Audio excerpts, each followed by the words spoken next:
Assalamualaikum warahmatullahi wabarakatuh.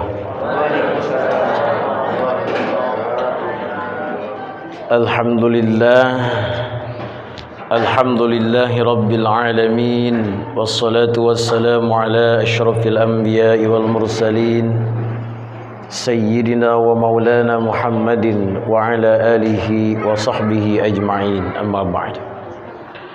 Hadirin jamaah Masjid Al-Husna yang dirahmati Allah subhanahu wa ta'ala, alhamdulillah pada malam hari ini kita sudah memasuki hari terakhir di masa atau fase kedua bulan Ramadan. Fase pertama sudah kita lewati, fase kedua sudah akan berakhir, dan besok malam kita sudah masuk fase yang ketiga bulan Ramadan. Di fase yang pertama Allah subhanahu wa ta'ala memberikan rahmat kepada siapapun. Kita semua merasa bahagia, merasa senang dengan datangnya bulan Ramadan, tamu yang mulia. Kemudian Allah subhanahu wa ta'ala memberikan ujian kepada kita semuanya tanpa terkecuali. Ada yang lolos melewati fase pertama dengan beribadah full kepada Allah subhanahu wa ta'ala tanpa ada pengurangan sedikit pun, sehingga ia lolos di fase yang kedua. Ada juga yang gugur di fase yang pertama, gugur dengan berbagai macam ujian. Asalnya sholat tarawih berjamaah malam pertama, kedua, ketiga, keempat, kelima, keenam, dan ketujuh diuji oleh Allah subhanahu wa ta'ala, baik itu dengan ujian pekerjaan kita, dengan ujian kesibukan kita, dengan ujian rasa sakit dan lain sebagainya. Maka yang lolos di fase yang pertama ini Allah memberikan rahmat kepada mereka sehingga mereka masuk di fase yang kedua, di mana fase yang kedua ini betul-betul Allah subhanahu wa ta'ala ingin menyaring, ingin kembali melihat siapa hambanya yang mampu bertahan. Mungkin ada di antara kita, atau mungkin bahkan kita berangkat ke masjid melaksanakan sholat tarawih di fase yang kedua ini, tapi kadang-kadang hati kita tidak terjaga. Tapi kadang-kadang hati kita diselimuti dengan rasa bosan. Mungkin karena kita kekenyangan makan habis maghrib, mungkin karena kita merasa jenuh dengan kondisi yang ada, mungkin karena keluarga kita, mungkin karena ada tuntutan dan lain sebagainya. Maka fase yang kedua ini Allah subhanahu wa ta'ala menurunkan ampunan atau maghfirah, dan yang lolos di fase yang kedua dia akan masuk ke fase yang ketiga, dan Allah siapkan hadiah terbaik bagi mereka yang mampu melewati fase yang akan datang ini.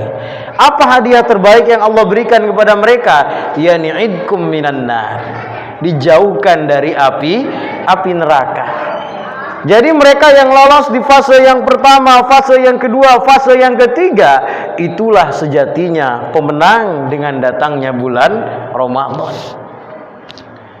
Bukan mereka yang hanya dapat maghfirah Allah tapi tidak dijauhkan dari api neraka. Bukan mereka yang hanya dapat rahmatnya Allah subhanahu wa ta'ala tapi ampunan dan tidak dijauhkan oleh api neraka. Bukan mereka yang mendapatkan maghfirah dan idkum minan nar, tidak mendapatkan rahmat dari Allah subhanahu wa ta'ala. Tapi pemenang sejati adalah mereka yang mendapatkan tiga hal di bulan Ramadan. Rahmatnya mereka dapat, di tengahnya maghfirahnya mereka dapat, idkum minan nar juga mereka dapat. Allah mengajarkan kepada kita di fase yang terakhir ini, sebagaimana dalam surah Al-Baqarah, lanjutan daripada perintah berpuasa oleh Allah subhanahu wa ta'ala yang berbunyi, wa idza sa'alaka ibadi anni fa inni qarib. Di fase yang ketiga ini, kalau ada pertanyaan di dalam diri kita, sejauh apa, sedekat apa Allah subhanahu wa ta'ala dengan kita, maka Allah tidak memberi lagi keraguan kepada kita. Fa inni qarib, kata Allah, sesungguhnya aku itu dekat. Dengan siapa? Gitu. Ujibu da'wata da'i idza da'ani, dengan mereka yang berdoa kepada Allah Subhanahu wa ta'ala. Tiada lain dan tiada bukan, di fase yang ketiga ini sama-sama kita perbanyak doa kita kepada Allah Subhanahu wa ta'ala. Doa itu bukan urusan bahasa kita. Kita tidak mengerti doa dengan bahasa Arab, kita tidak mengerti doa dengan bahasa Indonesia, kita tidak mengerti doa dengan bahasa yang lainnya. Allah itu maha mengerti. Sekalipun dengan bahasa hewan kita keluarkan doa tersebut, sekalipun dengan bahasa binatang doa itu kita keluarkan, maka Allah sesungguhnya maha mengerti atas segala apa permohonan kita. Kenapa? Karena Allah berharap kita berdoa. Jadi jangan kaku, jangan terpaku, oh doa itu harus begini, oh doa itu harus begini. Tidak, Pak. Jangan-jangan sehatnya kita hari ini justru karena doa orang tua kita dulu. Jangan-jangan kita menjadi orang yang mampu melaksanakan sholat tarawih full di bulan Ramadan ini, mungkin itu doa kita di masa lampau. Jadi jangan instan. Allah tidak mengajarkan sesuatu yang instan kepada kita.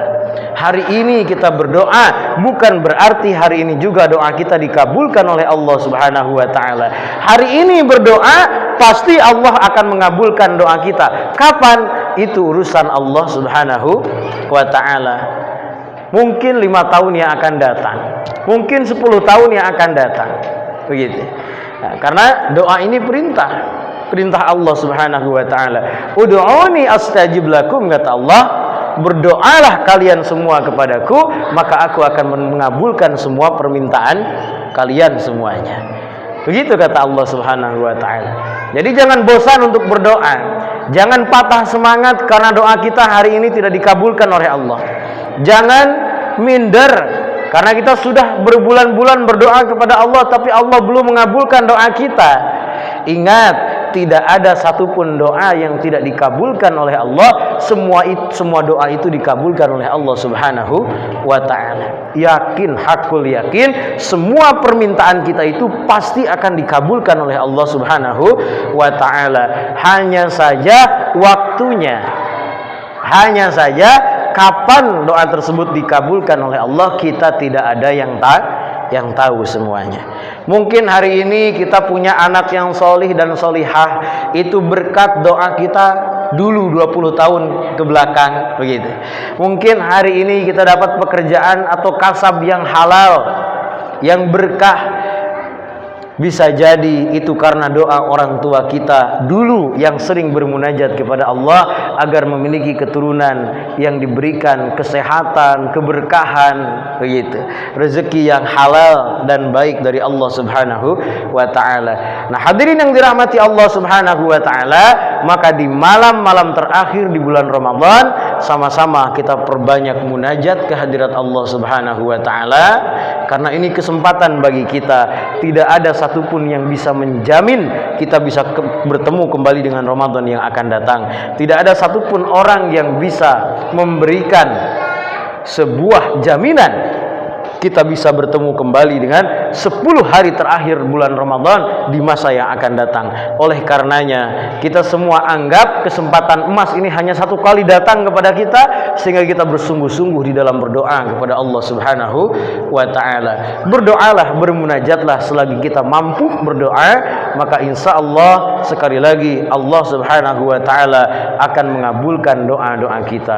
Hadirin jamaah yang dirahmati Allah Subhanahu wa ta'ala, selain itu juga persiapkan segala sesuatunya. Persiapkan fisik kita, persiapkan mental kita. Kenapa? Karena hanya orang-orang yang siap yang Allah pilih untuk dijauhkan dari api neraka. Mungkin hari ini kita masih disibukkan dengan pekerjaan, begitu. Pekerjaan saya di luar masih banyak, malam gak sanggup lagi kayaknya untuk bermunajat kepada Allah. Kita selesaikan terlebih dahulu pekerjaan kita hari ini, maka besok malam dan seterusnya kita bisa fokus beribadah kepada Allah Subhanahu wa ta'ala. Minimal 1 tahun 1 kali saja, begitu. Minimal 1 tahun 1 kali saja di 10 hari terakhir Ramadan kita sama-sama meraih atau berdoa bermunajat kepada Allah Subhanahu wa taala. Karena disitulah Allah menjanjikan satu malam di mana malam tersebut lebih baik daripada 1000 bulan. Begitu. Dalam sebuah keterangan disebutkan satu kebaikan yang kita lakukan di malam Lailatul Qadar, maka Allah Subhanahu wa taala akan membalas dengan 3000 begitu kan? 3000 kali lipat kebaikan yang Allah berikan kepada kita. Artinya kalau kita berinfak bersedekah misalnya 100 rupiah saja di bulan Ramadan, Allah akan berikan kita pahala sebanyak 30.000 pahala. Itu kalau 100 rupiah. Kalau 1.000 rupiah berapa? Tinggal dikalikan. Kalau 10.000 rupiah berapa? Tinggal dikalikan. Kalau 100.000 rupiah berapa? Tinggal dikalikan. Karenanya orang tua zaman dulu bukan mereka pelit, begitu. Bukan mereka pelit. Mereka kalau mau berinfak nunggu malam-malam ganjil di 10 terakhir bulan Ramadan, begitu.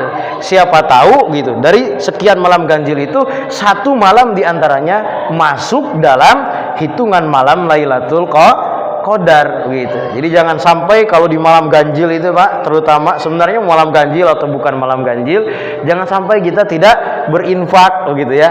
Berinfak silakan bawa berapapun infak kita, begitu. Bukan dinilai dari sisi banyaknya, tapi dari sisi keikhlasannya.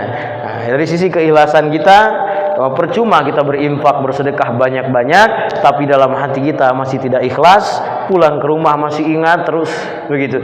Aku tadi di masjid infak 100.000, begitu. 100.000 kok banyak betul ya infak 100.000, gitu. Nah, bangun tidur ingat, lihat lagi kotak infak masjid, oh ngapain lagi berinfak, kan kemarin sudah 100.000, begitu. Itu yang namanya tidak ikhlas. Kalau ikhlas itu berinfak sudah tinggalkan, nggak akan bahas lagi, gitu. Itu namanya ikhlas, begitu. Ikhlas lillahi ta'ala. Jadi bukan dari sisi banyaknya tapi dari sisi keikhlasannya. Kenapa? Karena kalaupun banyak dia tidak ikhlas, begitu. Tidak ikhlas, yakin harta yang diinfakkan tersebut walaupun hartanya didapatkan dengan cara yang halal tidak akan menghadirkan keberkahan. Nah, dibelikan apa misalnya di masjid, begitu. Pasti ada saja itu. Kalau kita tidak ikhlas berinfaknya. Hadirin jamaah yang dirahmati Allah Subhanahu wa taala, mungkin itu saja yang bisa saya sampaikan. Mudah-mudahan ada manfaatnya khusus bagi diri saya pribadi, umumnya bagi kita semuanya. Terima kasih atas segala perhatian, mohon maaf atas segala kekurangan. Allahul muwaffiq ila aqwamit thoriq. Assalamualaikum warahmatullahi wabarakatuh.